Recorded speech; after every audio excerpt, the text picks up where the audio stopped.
नमस्कार दोस्तों, stock market classes with प्रांजल के इस 5th एपिसोड में आपका स्वागत है। और एक रिक्वेस्ट जरूर मैं आपसे करना चाहूंगा कि अगर आपने पिछले कोई भी क्लासेस मिस की हैं तो अब आपके स्क्रीन पर एक प्लेलिस्ट दिख रही है जिसे क्लिक करके आप पहले की क्लासेस देख सकते हैं और उसके बाद ही इस क्लास को देखेंगे तो आपको सब कुछ समझ में आएगा और ज्यादा यूजफुल रहेगा।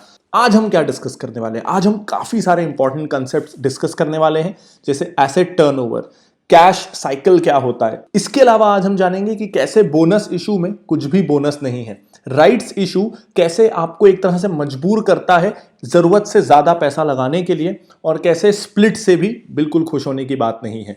जानेंगे हम कॉर्पोरेट एक्शंस का सारा सच, कैश साइकिल कितना जरूरी है और एसेट टर्नओवर कैसे आरओई को इंपैक्ट करता है। ये सब कुछ और बहुत कुछ आज के इस वीडियो में स्टॉक मार्केट क्लासेस विद प्रांजल में। तो शुरू करते हैं एसेट टर्नओवर के साथ कि एसेट टर्नओवर क्या होता है।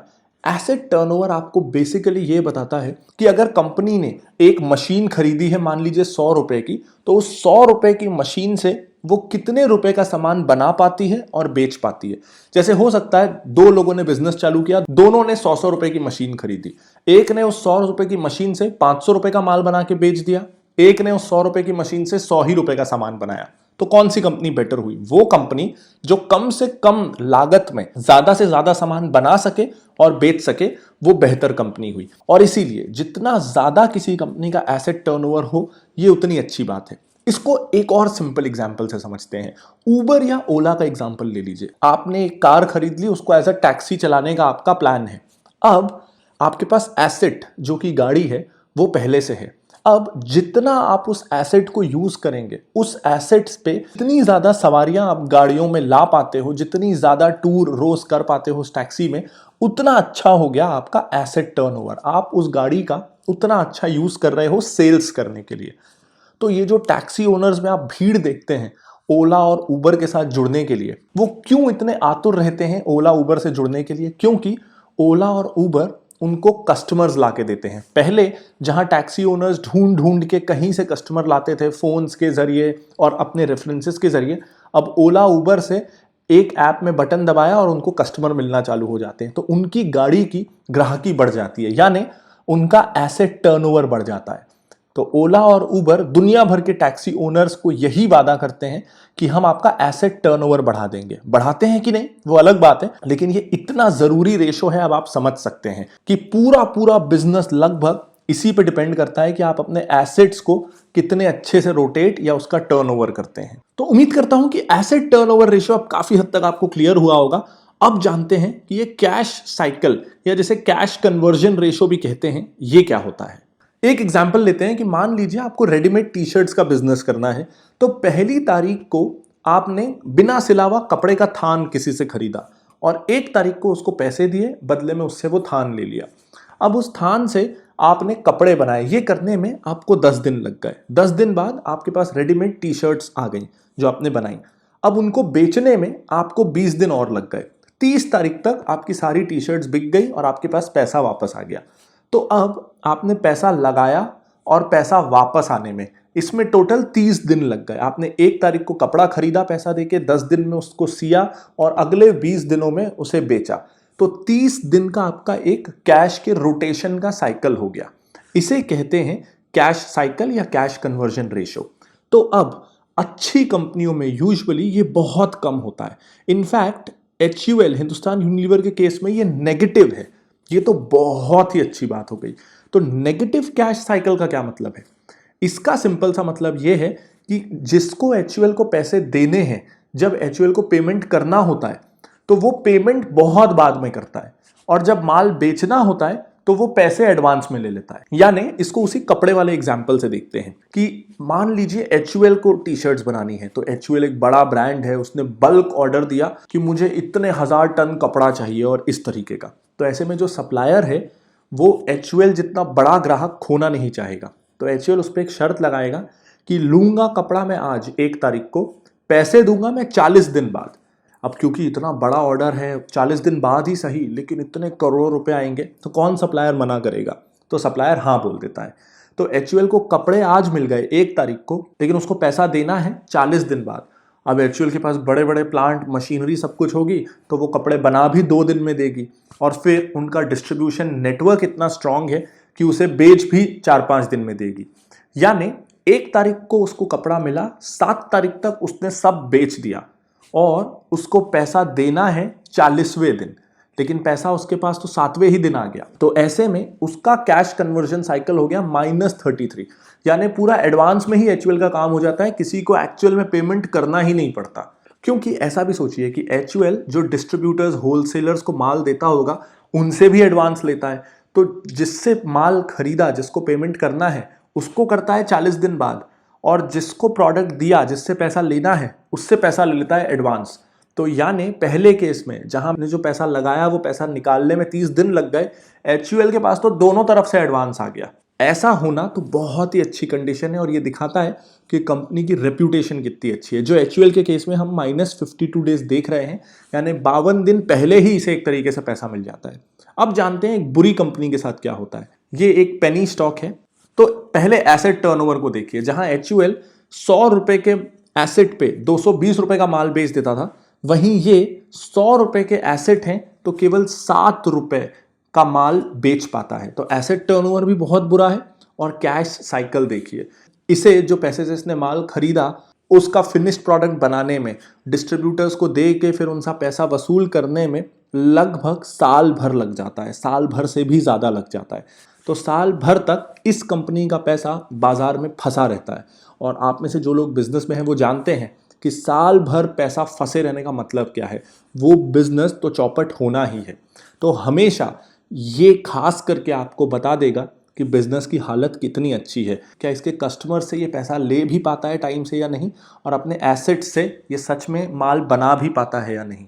ये 2 इंपॉर्टेंट क्राइटेरिया किसी भी बिजनेस को एनालाइज करते समय ध्यान रखिएगा। अगेन, बैंक्स और फाइनेंशियल कंपनीज बिल्कुल अलग तरीके से काम करती हैं, उनके रेशोज हम अलग से डिस्कस करेंगे, लेकिन ज़्यादातर कंपनियों में ये बहुत इंपॉर्टेंट रेशोज हैं। तो चलिए अब हम जानते हैं कि ये बोनस इशू, राइट इशू या स्प्लिट क्या होता है। ये इंपॉर्टेंट कॉर्पोरेट एक्शंस हैं जो आपको जान लेने चाहिए। सबसे पहले बात करते हैं स्प्लिट की, कि ये स्प्लिट क्या होता है। अब जैसे टीसीएस, टाटा कंसल्टेंसी सर्विसेज ने 2004 में स्प्लिट किया था, जब 10 रुपए की फेस वैल्यू वाला शेयर 1 रुपए का हो गया था। अब जरा हम देखते हैं अभी फेस वैल्यू कितनी है इस कंपनी की, 1 रुपए। तो पहले 10 रुपए का फेस वैल्यू वाला एक शेयर था, जिसे स्प्लिट करके 1 रुपए के फेस वैल्यू वाले 10 शेयर्स बना दिए गए। अब देखते हैं कि इससे फर्क क्या पड़ता है। जैसे मान लीजिए एक कंपनी ने डिसाइड किया कि वो एक अपने शेयर को 2 पार्ट में स्प्लिट करना चाहता है। अब उस कंपनी के फेस वैल्यू है एक शेयर की 10 रुपए, उसने उसे स्प्लिट करके 5 कर दिया। तो इससे फर्क क्या पड़ा, नंबर ऑफ शेयर्स डबल हो गए, फेस वैल्यू आधी हो गई, और अब नंबर ऑफ शेयर्स डबल हो गए। यानी जिसके पास एक शेयर था, अगर 1:2 स्प्लिट होता है, अगर आपने किसी कंपनी के 100 शेयर लिए हुए हैं और 1:2 स्प्लिट हो रहा है, तो अब आपके पास 200 शेयर हो जाएंगे। तो शेयर्स डबल हो गए। क्या इससे आपको खुश होना चाहिए? बिल्कुल भी नहीं, क्योंकि कंपनी का मुनाफा डबल नहीं हुआ। आपका शेयर ऊपर या नीचे तब जाएगा अगर कंपनी का मुनाफा बढ़ेगा। यहां तो क्या हुआ कि नंबर ऑफ शेयर्स बढ़ गए, मुनाफा उतना ही है। तो इमेजिन करिए कि आपकी कोई कंपनी है, उस कंपनी में आपको 50 रुपए चाहिए। तो आपने क्या किया, आपने 10-10 रुपए के 5 शेयर्स इशू कर दिए 5 लोगों को। अब 10-10 रुपए के 5 शेयर्स इशू हुए। फिर आपने डिसाइड किया कि चलो शेयर्स को स्प्लिट कर देते हैं, छोटे कर देते हैं शेयर्स को, ताकि ट्रेडिंग में आसानी हो। तो आपने डिसाइड किया कि ये जो 10-10 रुपए के 5 शेयर थे, ये अब हम एक शेयर को 2 टुकड़े कर देंगे। यानी अब 10 रुपए का जो एक शेयर है वो 5-5 रुपए के 2 शेयर्स में बदल गया। ध्यान से सुनिए, अगर 5 शेयर्स थे और 50 रुपए टोटल कंपनी की वैल्यू थी, तो एक शेयर के पीछे आपको कंपनी की 20% ओनरशिप मिल रही थी। क्योंकि 5 ही शेयर्स हैं, तो पर शेयर ओनरशिप आपको 20% मिल रही थी। अब शेयर्स बढ़ के 10 हो गए, तो पर शेयर आपको कंपनी में हिस्सेदारी अब 10% मिल रही है। तो शेयर्स डबल हो गए, लेकिन हिस्सेदारी आधी हो गई। इसीलिए बात बराबर है, कुछ भी फर्क नहीं पड़ा। तो फिर लोग स्प्लिट क्यों करते हैं? स्प्लिट किया जाता है ताकि नंबर ऑफ शेयर्स बढ़ जाए। अब ये 50 रुपए वाले एग्जाम्पल में ही देखिए, मान लीजिए आपके पास एक शेयर है 10 रुपए का, और आपको 2 रुपयों की जरूरत है, आपके पास पैसे नहीं है। तो अगर ये 10 रुपए का एक शेयर ही है, तो आपको वो पूरा पूरा शेयर किसी को बेचना पड़ेगा और आपको 10 रुपए मिलेंगे, जबकि आपको ज़रूरत 2 ही रुपयों की थी। तो अगर कंपनी ऐसा करे कि 10 रुपए के एक शेयर के बदले वो 1-1 रुपए के शेयर निकाले, तो ऐसे में अगर आपको 2 रुपए की ज़रूरत है तो आप 2 शेयर्स बेच सकते हैं और आपके पास 2 रुपए आ जाएंगे, और बाकी 8 शेयर आपके पास अभी भी रहे तो आपकी कंपनी में हिस्सेदारी भी बची रही। तो ये लिक्विडिटी या फ्लेक्सिबिलिटी इंक्रीज करता है, इसका और कोई मतलब नहीं है। अब हम बात करते हैं कि बोनस क्या होता है, और चलिए देखते हैं क्या टीसीएस ने कभी बोनस इशू किया है। जी हाँ, 2018 में, 9 में, 6 में बोनस इशू हुआ। अब ये बोनस नाम सुनने में तो बहुत अच्छा लगता है, लेकिन सच में क्या ये बोनस है? चलिए इसे भी समझते हैं। ये एक कंपनी है जिसमें शेयर्स की फेस वैल्यू 10 रुपए है और नंबर ऑफ शेयर्स हैं 100। उसने 1:1 का बोनस इशू किया, यानी जिसके पास एक शेयर है उसको एक बोनस शेयर मिलेगा। तो अब नंबर ऑफ शेयर्स हो गए 200। तो अब क्या होगा? इस केस में भी बिल्कुल वही होगा जो पहले हुआ। ये सिर्फ नाम का बोनस है, इससे कुछ भी ऐसा नहीं होना कि अब आपके पास ज्यादा शेयर्स हो गए हैं तो आपको फायदा होगा। क्यों? फिर से उसी एग्जाम्पल से समझते हैं। मान लीजिए 10-10 रुपए के 5 शेयर्स हैं और कंपनी में टोटल इन्वेस्टमेंट 50 रुपए का है। अब आपने डिसाइड किया कि नहीं, एक शेयर पे एक शेयर और हम बोनस देंगे। तो अब क्योंकि ये बोनस शेयर तो फ्री में मिल रहा है, इसके बदले कंपनी को कोई पैसा नहीं मिल रहा, तो कंपनी के पास पहले भी 50 रुपए थे, आज भी 50 ही रुपए हैं, लेकिन शेयर्स तो अब दुगने करने हैं। तो अगर 10-10 रुपए के 5 शेयर थे, उन्हीं को दुगना कर दिया जाए, 10-10 रुपए के 10 शेयर, तो अब 100 रुपए कहां से आएंगे? कंपनी के पास तो 50 ही है। तो अपने आप जैसे ही बोनस इशू होगा, जितने शेयर्स बढ़े, जैसे इस केस में 5 शेयर के बदले 10 हो गए, तो शेयर्स का दाम आधा हो जाएगा, एक शेयर का दाम आधा हो जाएगा। अब फिर से जिस तरह स्प्लिट में हुआ था, स्प्लिट में यह हुआ था कि फेस वैल्यू डिवाइड हो गई थी, फेस वैल्यू को तोड़ दिया गया था। बोनस भी लगभग वैसे ही है, बोनस में फर्क यह है कि इसमें फेस वैल्यू उतनी ही होती है, लेकिन पर शेयर के पीछे जो फंड रखा हुआ है, जैसे यहां नंबर ऑफ शेयर्स थे 100 और टोटल शेयर होल्डर्स का फंड था 3000, यानी एक शेयर के पीछे 30 रुपए रखे हुए थे। अब यहां पे नंबर ऑफ शेयर्स हो गए 200, फंड अभी भी 3000 ही है, यानी एक शेयर के पीछे अब फंड हो गया 15 रुपए। यहां पे था 30 रुपए, यहां हो गया 15 रुपए, यानी शेयर की जो बुक वैल्यू है, हमने डिस्कस किया है कि बुक वैल्यू क्या होती है। बुक वैल्यू मतलब एक शेयर के पीछे कंपनी के पास कितने एसेट्स या फंड रखे हुए हैं। तो जैसे ही बोनस इशू आएगा, ये फेस वैल्यू तो उतनी की उतनी ही रहेगी, लेकिन ये बुक वैल्यू कम हो जाएगी। एक शेयर के पीछे जितने एसेट्स हैं, वो जितना रेशो में बोनस आया उस रेशो में ये कम हो जाएगा। तो आपके एक शेयर की वैल्यू फिर से कम हो गई। तो इसमें भी कोई फर्क नहीं पड़ा, बोनस से भी खुश होने की बात बिल्कुल नहीं है। तो फिर बोनस इशू क्यों किया जाता है?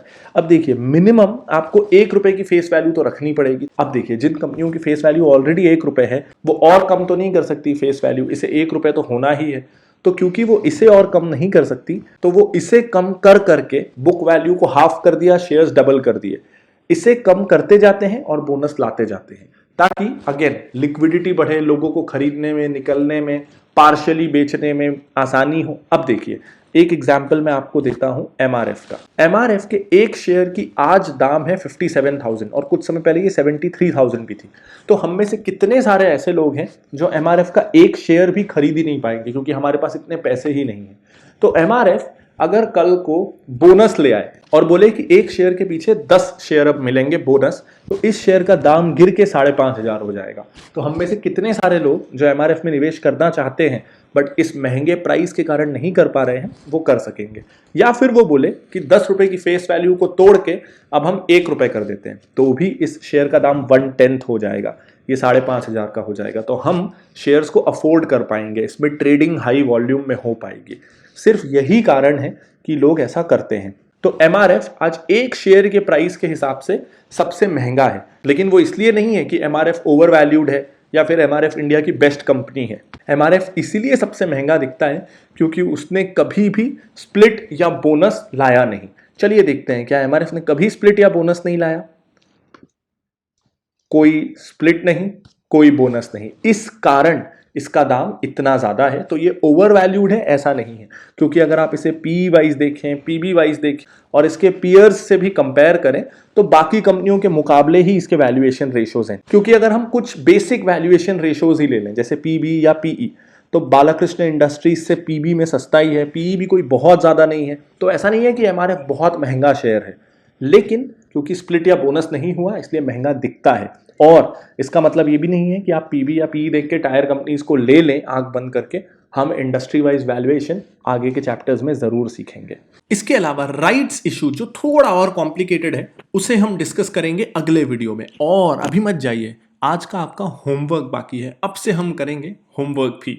तो आपको आज करना है कि मैरिको, गोदरेज कंज्यूमर और Hindustan Unilever, Marico, Godrej consumer, Hindustan Unilever, ये 3 कंपनियों की इन्वेस्टर प्रेजेंटेशन जो आपको किसी भी कंपनी के पेज में डॉक्यूमेंट्स पे क्लिक करते ही यहां इस सेक्शन में मिल जाएगी। तो आपको इन तीनों कंपनी की प्रेजेंटेशन देखनी है और आपको देखना है कि इन कंपनियों के पास कौन से ब्रांड्स हैं। इन्वेस्टर प्रेजेंटेशन एक वो ऐसी चीज है जिससे आपको कंपनी के बारे में काफी सारी जरूरी इंफॉर्मेशन, जैसे कंपनी के क्या प्लान्स हैं, पास्ट ट्रैक रिकॉर्ड कैसा रहा, साल दर साल या क्वार्टर दर क्वार्टर कैसे कंपनी का परफॉर्मेंस अच्छा हुआ या बुरा हुआ, उसके क्या रीजंस हैं, किन देशों में कंपनी एक्सपांड कर रही है, ऐसी सारी ज़रूरी चीज़ें वो आपको इन्वेस्टर प्रेजेंटेशन में मिल जाती है। एनुअल रिपोर्ट में भी कई बार ये चीज़ें मिलती हैं, लेकिन एनुअल रिपोर्ट 200 पेजेस की होती है जिसमें बहुत सारे रेगुलेटरी सेक्शंस होते हैं, बहुत सारे एक्सेस सेक्शंस होते हैं जिसको आपको पढ़ के शायद मज़ा ना आए। तो as a beginner annual report नहीं तो कम से कम इन्वेस्टर प्रेजेंटेशन पढ़ने की आदत डाल लीजिए। ये इजी टू रीड होती है, शॉर्ट होती है और क्रिस्प में आपको सारी इन्फॉर्मेशन मिल जाएगी। तो इन 3 कंपनियों की आपको इन्वेस्टर प्रेजेंटेशन पढ़नी है।